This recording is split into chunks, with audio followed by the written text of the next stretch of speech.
it's Corey and happy 2023.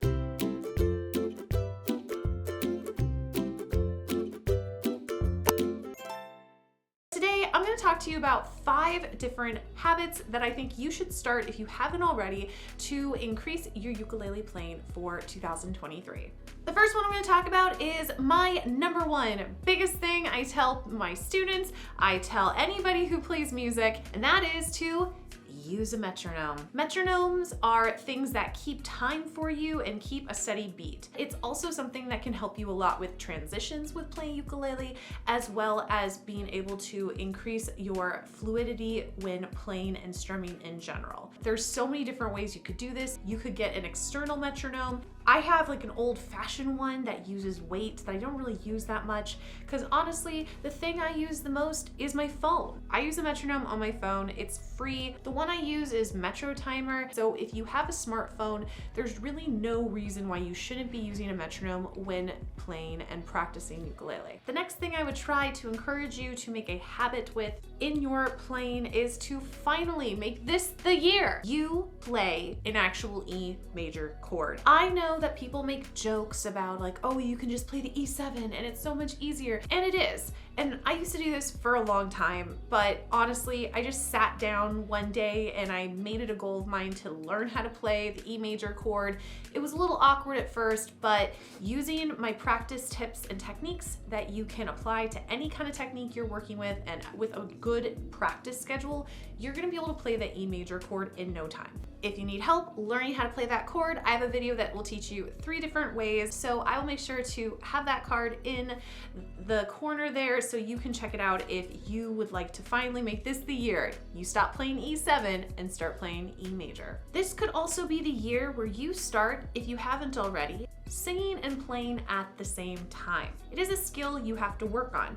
You have to be really solid on both your playing and your singing. I have a video all about this that goes in some tips and just the reality of trying to play and sing at the same time. We know that when you sing along the melodies that you're actually playing on ukulele, either that's because it's a pick melody or you are doing a picking pattern of some sort. If you can sing that melody as you're playing, it's a really good indication that you're mastering your instrument even more. It's gonna help you learn the song better as well as solidify that knowledge so you're gonna be able to play it better over time.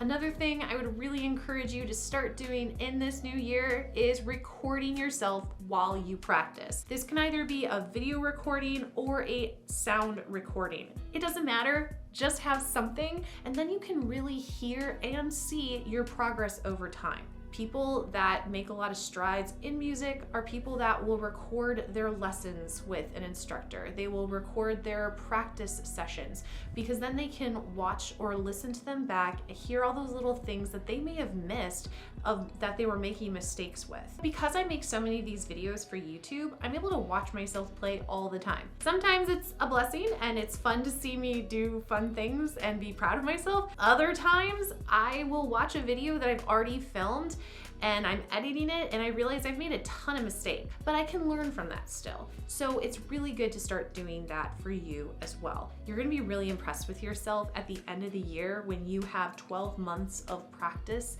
that you can then reflect on. And lastly, if you don't do anything else on this list, which you should, and they're really small things that are going to make a huge impact on your playing, I really am a firm believer in having a practice journal. I have a whole video on how to take notes on your song sheets and how to set up a practice journal and also how to even plan out your practice for a week's worth. I will make sure to link all those either below or in the cards because there's a lot of information there and I don't want to dive into it necessarily in this video, but if you've never tried it, this is the time to try it and really stick with it. Just keep it manageable for yourself. If you dive in and try to like record everything every single day, it's not going to help you. Something manageable that you can see yourself having a lot of success with, and then as you start to build that habit, then branch it out to tackling a little bit more practice time. But the combination of making that journaling really purposeful and really manageable is going to be the thing that will help you succeed. And I wouldn't even make a goal for the whole year. I would look at it as like Q1, how have I done? What do I think I can accomplish in the next 3 months? And move from there, set new goals if you need to. As a little bonus thing that I'd recommend, just keep all your song sheets and a library of all the chords that you know as well too, because over time it's gonna build up to a little portfolio of all the musical knowledge that you have, and that's really, really helpful. And again, it's really cool when you look back on all the work that you've put into your playing. That's all I have really for you today. Next week, I'm gonna be talking about my personal resolutions that I have for this channel and for my playing this year and my musicianship in general. But again, if you're a beginner player and you're really wanting to up your music skills, just pick one of the things on this list and start incorporating it into your practice. And I promise you, you will see results. Go into it purposefully, do small bursts of time, and be consistent, and you'll get results. I hope you guys have a great day. If you have any questions, let me know down below. And if you're looking for any tips and tricks and extra resources and lead sheets and song sheets and all that stuff, check out my Patreon, because I keep all of my things there, and I have a lot of templates actually already made and up on my Patreon that you can utilize to set up practice journaling, to know how to get access to different chords and stuff. And just also you get benefits to more one-on-one time with me too. But otherwise, I hope you have a great day, and I will see you next time. Bye.